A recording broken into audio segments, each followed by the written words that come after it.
Welcome back to my channel Neelu's classroom. आओ कुछ नया सीखें।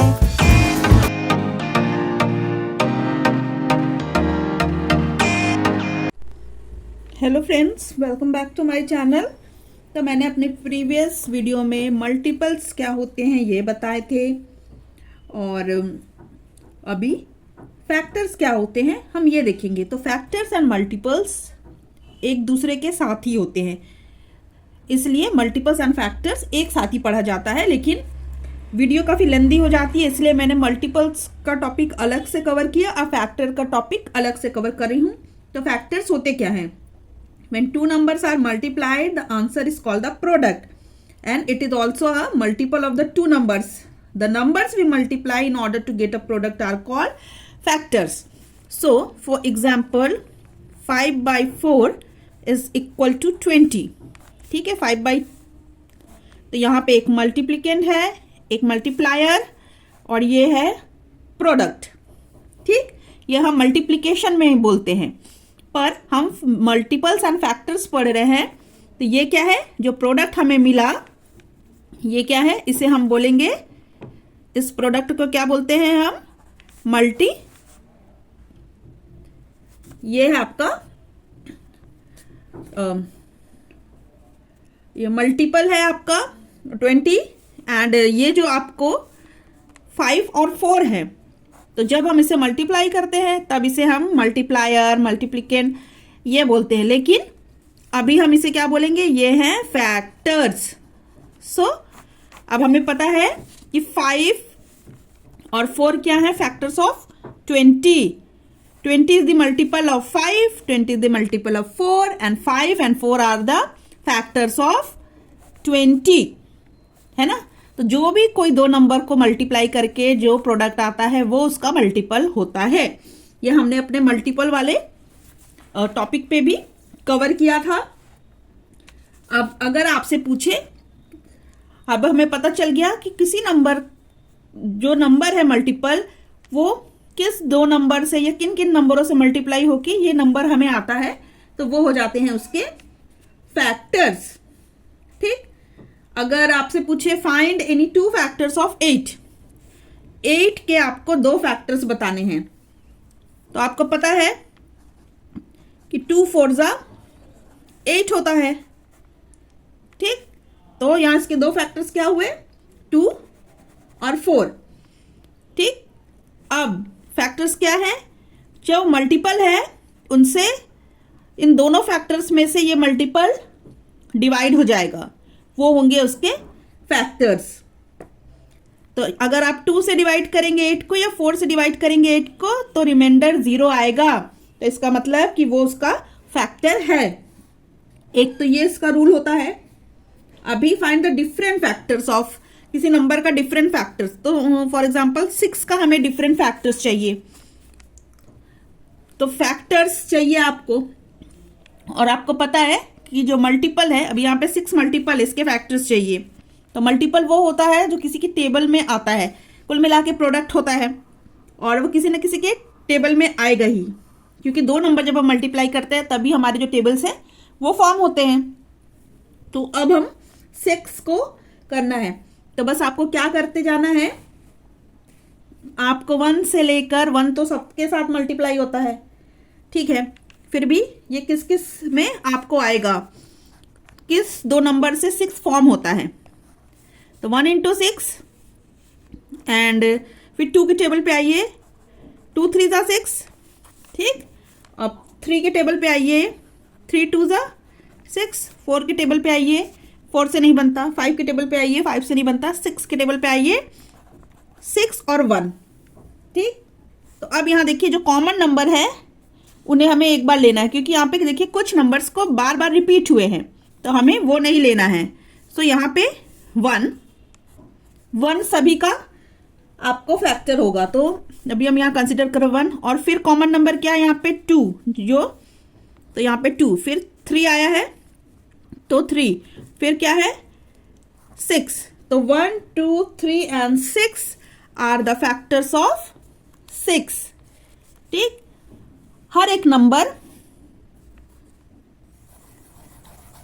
ये जो है ये क्या होता है, मल्टीपल होता है, और इसके फैक्टर्स जो होते हैं वो 1 से स्टार्ट होते हैं और खुद ही के नंबर पे खत्म होते हैं। उसके बीच में कितने भी फैक्टर्स आ सकते हैं, ठीक है। जैसे 6 का 1 से ही शुरू होगा और 6 पे ही खत्म होगा। मान लीजिए 48 का होता फैक्टर, तो वो 1 से शुरू होता और 48 पे ही खत्म होता।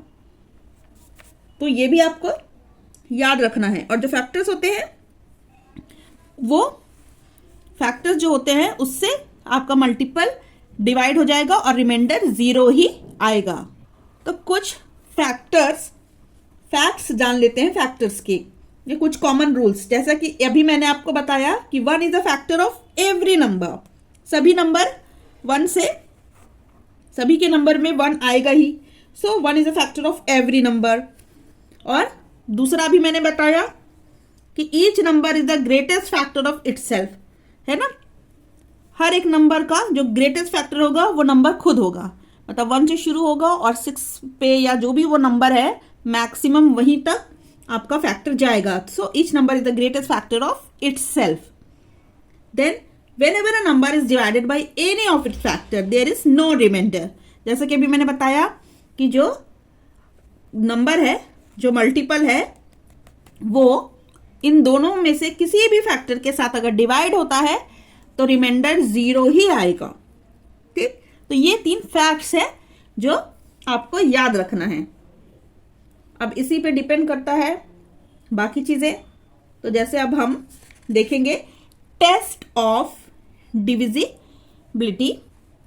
टेस्ट ऑफ डिविजिबिलिटी मतलब there are some common rules that help us to find if a number is divisible by another number or if it is a factor of the other number without actually dividing it। तो divide करने के लिए बगैर divide किए भी आप कोई number उससे डिवाइड होगा कि नहीं ये बता सकते हैं, या फिर वो उसका फैक्टर है कि नहीं ये भी आप बता सकते हैं। तो उसके लिए वो उससे डिवाइड होगा ये जानना जरूरी है। तो बिना डिवाइड किए भी हम कुछ नंबर्स को बता सकते हैं। तो कुछ रूल्स होते हैं, ये रूल्स जो है आप एग्जाम के समय यूज कर सकते हैं, तो आप फास्ट कर पाएंगे, कैलकुलेशंस वगैरह काफी काम का होता है। तो फर्स्ट हम देखते हैं डिविजिबिलिटी बाय 2, ठीक है। अगर कोई नंबर 2 से डिवाइड होता है कि नहीं ये जानना है तो क्या करना है, बस ये बहुत सिंपल तरीका है कि कोई भी इवन नंबर 2 से डिवाइड हो जाता है और ऑड नंबर नहीं होता है। तो 2 का वेरी सिंपल, ठीक है। 2 का आपको पता होना चाहिए कि 2 जो है 2 से कोई भी इवन नंबर्स होंगे वो 2 से डिवाइड हो जाएंगे और ऑड नंबर्स नहीं होंगे। तो अगर आपसे पूछा जाए कि find out if 18 and 13 are divisible by 2, 18 and 13 are divisible by 2, तो आप तो यहां देखकर ही बता सकते हैं कि 8 इवन नंबर है और 13 ऑड नंबर है।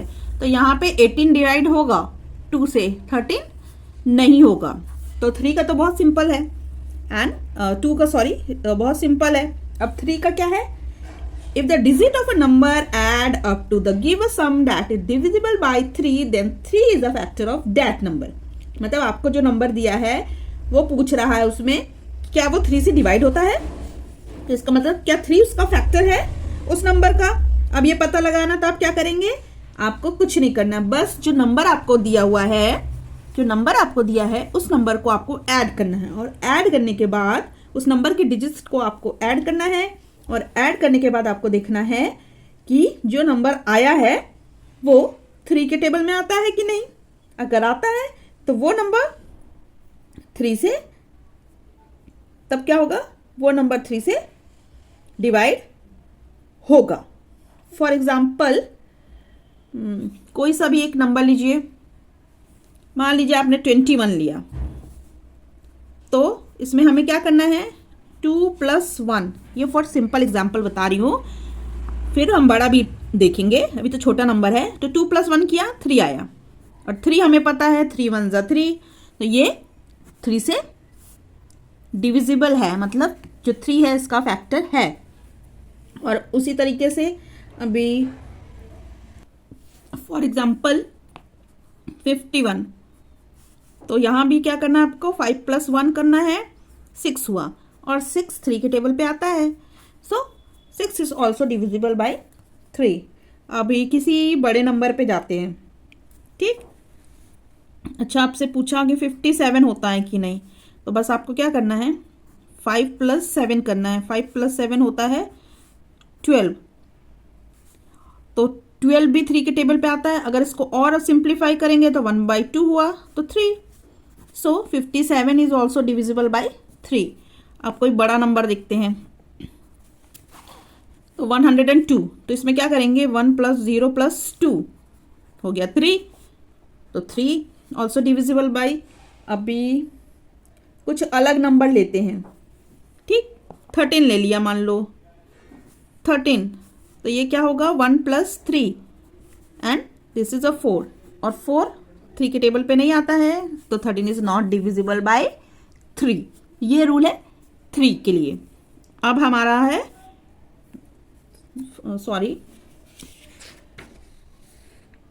4 के लिए नहीं, अभी हम 2 और 3 का हुआ तो हम 6 का जानेंगे, क्योंकि 6 का इजी होगा हमें। 2 और 3 का किया है तो 6 का समझना हमारे लिए बहुत इजी होगा। 6 का सिंपल रूल है कि अगर कोई नंबर 2 और 3 से डिवाइड होता है तो वो 6 से भी होगा। कोई नंबर अगर 2 और 3 से डिवाइड होता है तो वो 6 से भी डिवाइड होगा। तो 2 के लिए क्या है, इवन होना चाहिए, एंड 3 के लिए क्या है, सारे डिजिट ऐड करने के बाद अगर वो 3 के टेबल पे आता है तो वो डिवाइड है, मतलब वो अगर इवन नंबर है और 3 में आता है, दोनों से डिवाइड हो रहा है, तो वो क्या हुआ, 6 से भी होगा। तो इसके लिए फॉर एग्जांपल देखिए, 3 के टेबल में ही हम चलते हैं ना, तो देखिए 6, 12, 18, 30, ये देखिए ये 3 के टेबल में आता है और इवन है, तो ये 2 में भी होगा। अब ये देखिए, अब ये जो है ये 3 में भी 3 के टेबल में आते हैं। अब इन्हें आप चेक करिए कि इवन है तो 2 में भी आता है और ये 3 के टेबल में भी आते हैं, तो ये 6 के टेबल में आते हैं कि नहीं। देखिए 6 के टेबल में 6 भी आता है, 12 भी आता है, 18 भी आता है। 6 3 ज़ा 18, 6 2 ज़ा 12, 6 1 ज़ा 6, 6 5 ज़ा 30, तो मतलब ये नंबर 6 से डिवाइड होगा।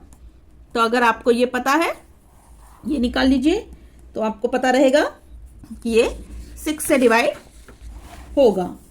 तो आपको चेक करने के लिए 2 से डिवाइड तो आपको पता चल ही जाएगा अगर वो नंबर इवन है, और अगर आपको 3 से चेक, फिर उसके बाद आप 3 से चेक करिए, ठीक। 3 से चेक करने का रूल बताया मैंने, डिजिट्स को ऐड करिए, जो आंसर आता है वो 3 के टेबल में आता है, तो फिर आप क्या कर सकते हैं, लिख सकते हैं कि वो 6 से भी डिविजिबल है, ठीक है। अब 6 हो गया, अब हम 6 के बाद 9 देख लेते हैं, ठीक। इसका भी सिंपल फंडा वही है 3 के टाइप, बट इसमें इतना है कि जो डिजिट ऐड अप करेंगे ना आप, तो ऐड करने के बाद आपको 9 आना चाहिए सम, ठीक। फॉर एग्जाम्पल 72 आपको नंबर दिया है, इस 72 इज डिविजिबल बाय 9, तो बस सिंपली आपको नंबरों को ऐड करना है। अगर वो 9 बनता है तो इसका मतलब वो ना उससे 9 से डिविजिबल है। अभी जैसे 54 हो गया, तो 5 + 4 मतलब 9, मतलब ये डिविजिबल है 9 से। तो इसमें भी डिजिट एडिशन वाला रूल है, इसमें बस 9 आना चाहिए। 3 में क्या था कि जो भी आएगा नंबर, वो नंबर आपका 3 से डिवाइड होता था, मतलब 3 के टेबल में आता था, सिंपली ऐसे समझिए। तो आपका ये है इसमें फंडा, और अब 9 हो गया। अब 9 के बाद हमें डिविजिबिलिटी बाय 5 देखना है। तो 5 का सिंपल फंडा है, अगर किसी भी नंबर के एंड में, मतलब यूनिट प्लेस में 0 और 5 आता है तो वो 5 से डिवाइड होगा, ठीक है। अगर किसी भी नंबर के लास्ट में 5 आता है या 0 आता है, मतलब यूनिट प्लेस पे, तो वो नंबर 5 से डिवाइड होगा। Then divisibility rule for 10, and 10 का सिंपल रूल है कि कोई भी नंबर एंड, किसी भी नंबर का एंड में, मतलब वंस के प्लेस पे अगर 0 है तो वो नंबर 10 से डिवाइड होगा। जैसे कि 10, 20, 30, 40 एंड सो ऑन। तो ये रूल है। और इसी तरीके से हम फैक्टर्स पता लगा सकते हैं। अगर ये नंबर उस नंबर से डिवाइड होता तो ये नंबर उसका फैक्टर है। ठीक, तो इस तरीके से आपसे पूछेगा तो आपको ये, अगर ये डिवाइड हो गया तो इसका मतलब कि 72 है, तो 9 इज द फैक्टर ऑफ 72। तो ये आपका सिंपल है। तो इस तरीके से आप इसे पता लगा सकते हैं। तो अब हम जानते हैं कि प्राइम नंबर्स क्या होते हैं एंड कंपोजिट नंबर्स क्या होते हैं। तो प्राइम नंबर वो नंबर होते हैं जिसके सिर्फ 2 फैक्टर्स होते हैं। जिसके 2 फैक्टर्स होते हैं। कौन से 2 फैक्टर्स? एक तो 1, ठीक है, 1 सबका होगा फैक्टर, और एक वो नंबर खुद। ठीक, उसके कितने फैक्टर्स होंगे? 2 factors, only 2 factors. Prime number वो नंबर हैं जिनके सिर्फ 2 फैक्टर्स होते हैं, 1 और वो नंबर इट्सेल्फ। इसे हम प्राइम नंबर बोलते हैं। फॉर एग्जाम्पल 2, 3, 5, 7 ये सब क्या है? प्राइम नंबर्स हैं। ठीक, इनके 2 फैक्टर्स हैं, 2 का 1 और 2, उसी तरीके 3 का 1 और 3। तो इसे हम क्या बोलेंगे? Prime number. ठीक, इन सब के क्या होते हैं? सिर्फ और सिर्फ। और यहाँ पे सबसे छोटा प्राइम नंबर कौन है? 2 है। सबसे छोटा प्राइम नंबर 2 होता है। और स्मॉल प्राइम नंबर कौन सा है? तो स्मॉल इवन प्राइम नंबर कौन सा है? ये भी 2 ही होता है। अब ये कंपोजिट नंबर्स क्या होते हैं? कंपोजिट नंबर्स वो नंबर होते हैं जिनके 2 से ज़्यादा, मतलब 2 से ज़्यादा फैक्टर्स होते हैं। हाँ, more than 2 factors, more than 2 factors. देखिए सभी का 1 और वो नंबर खुद फैक्टर होता ही है। इसके अलावा भी किसी के फैक्टर्स होते हैं अगर उस नंबर के, तो उन नंबर को हम कंपोजिट नंबर बोलते हैं। फॉर एग्जाम्पल हम 8 लेते हैं। ठीक, तो 8 1 और वो नंबर खुद तो होगा ही, उसके अलावा 2, 4, 8 है ना, इसके 4 फैक्टर्स हुए। तो ये नंबर क्या है? ये नंबर है कंपोजिट। आप 9 ले लीजिए, तो 9 का क्या होगा? 1, 3 के टेबल में भी आता है 9। ठीक, और 9 के भी टेबल पे आता है। तो ये मोर देन 2 हुआ, तो ये भी आपका कंपोजिट नंबर हो गया। तो ये है प्राइम और कंपोजिट। ये फैक्टर्स के ऊपर डिपेंड करता है, इसलिए हमें इसे फैक्टर्स में इंक्लूड करना पड़ा। तो ये सारा ऑल अबाउट फैक्टर्स था। तो एक बार फिर से मैं बता देती हूँ, हमने डिविजिबिलिटी रूल्स इसलिए पढ़े क्योंकि उससे आप पता लगा सकते हैं कि अगर आप पूछा कि this number is a factor of this, तो अगर उस नंबर से डिवाइड होता है, कोई नंबर अगर किसी नंबर से डिवाइड हो जाता है तो वो नंबर उसका फैक्टर होता है तब। और मतलब डिवाइड का मतलब हो जाता का मतलब ये है कि रिमाइंडर 0 आए। तो फैक्टर्स क्या होते हैं? जो 2 नंबर हम मल्टीप्लाई करते हैं जिससे हमें प्रोडक्ट मिलता है, उन नंबरों को उस फैक्टर्स बोलते हैं। उस प्रोडक्ट का मतलब मल्टीपल का होता है। तो आज मैंने प्राइम एंड कंपोजिट नंबर, आपको डिविजिबिलिटी के रूल्स बता दिए, फैक्टर्स क्या होते हैं ये बता दिए। तो हमने फैक्टर्स के बारे में इतना पढ़ा। वीडियो काफ़ी लेंदी हो जाता है, इसलिए आप फैक्टर्स से रिलेटेड सबसे मेन इंपॉर्टेंट जो पॉइंट है वो होता है, जो टॉपिक होता है HCF, हाईएस्ट कॉमन फैक्टर। ठीक है, और हो गया आपका highest common factor, LCM, lowest common multiple. तो ये सब मैं आपको सेपरेट वीडियोस में बताऊंगी। तो हमने अभी जो फैक्टर्स पढ़ा है उसमें हमने अभी प्राइम नंबर, कंपोजिट नंबर पढ़ा है, और हम अभी को प्राइम्स भी मैं आपको बता देती हूँ। ट्विन प्राइम्स क्या होते हैं वो भी मैं अभी आपको बता देती हूँ। वीडियो काफ़ी लंबी हो गई है, तो इसलिए हम अपने नेक्स्ट वीडियो में इसे डिस्कस करेंगे। जब मैं आपको HCF के बारे में बताऊंगी तब मैं वहाँ पे आपको को प्राइम्स को डिफाइन करूंगी। सो वीडियो पसंद आया तो प्लीज़ इसे लाइक करिएगा, शेयर करिएगा। चैनल पे नए हैं तो सब्सक्राइब करना मत भूलिएगा। मिलते हैं अपने नेक्स्ट वीडियो में, तब तक के लिए बाय, टेक केयर।